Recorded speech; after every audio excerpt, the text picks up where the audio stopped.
Hi, my name is Dalton, and today I want to share my story with you. I was 8 years old, very small, and extremely timid, living in the United States. Our house was about 10 to 20 marlas, and my father worked in a factory. In my entire life, I had never truly experienced fear, because at that age, you don't really understand what fear is. I was small, playing and running around, just a normal kid, and my parents were always with me.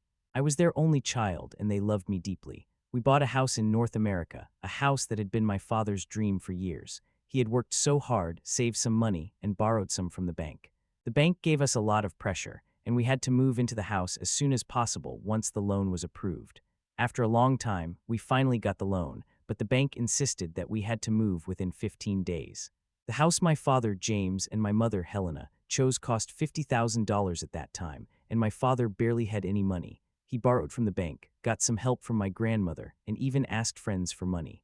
After gathering everything, he finally bought the house, and we moved in quickly. The house was beautiful. Moving from our small home to this big house was amazing.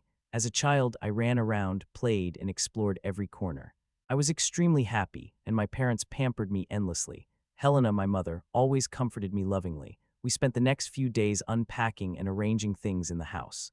On the fifth day, bank officials came and verified all the information from my parents, approved everything, and we paid the previous owner. The house was officially ours. My father arranged with his company to pay the bank in small installments, which made things manageable. But fate had other plans. Soon after we moved in and finished setting up our furniture, strange things began to happen. One day, we heard noises coming from the kitchen, like something had fallen.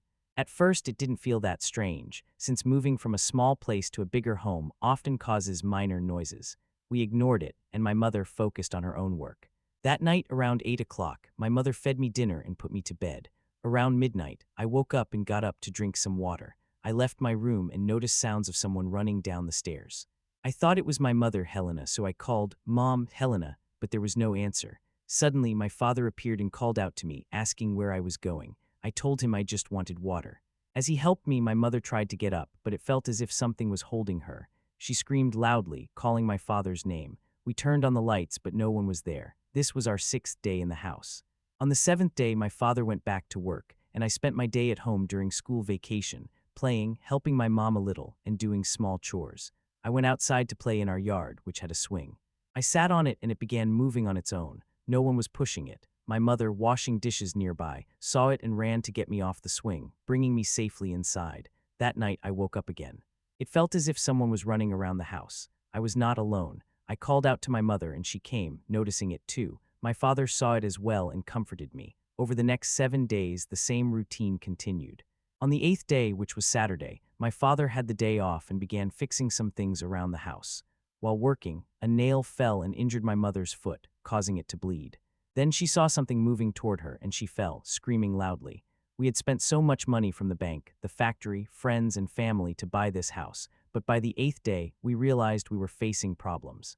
It felt as if something or someone was constantly present, watching us. Sunday arrived and my father had the day off. We had spent Saturday night at my aunt's house. When we returned Sunday, all the kitchen items we had arranged were scattered and broken. My father thought maybe a window had been left open or a thief had entered, but my mother knew better. She remained silent but aware of the danger. On Monday, my mother asked my father to take a day off to go shopping. They left and my aunt stayed with me. While she was watching a cartoon, she suddenly felt a presence behind her, so scared that someone had pushed her.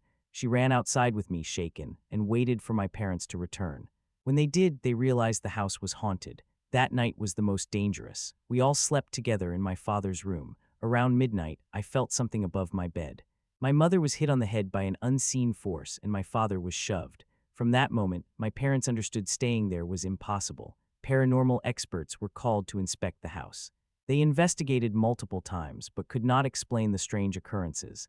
I began feeling sick every day, headaches, stomach aches, but doctors found nothing physically wrong. After a month, the situation worsened.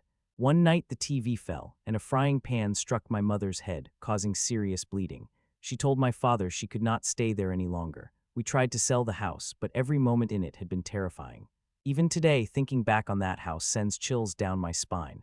It was meant to be our dream home, but it became a nightmare filled with fear, danger, and unexplained events. Every shadow, every sound reminded us that we were never truly alone.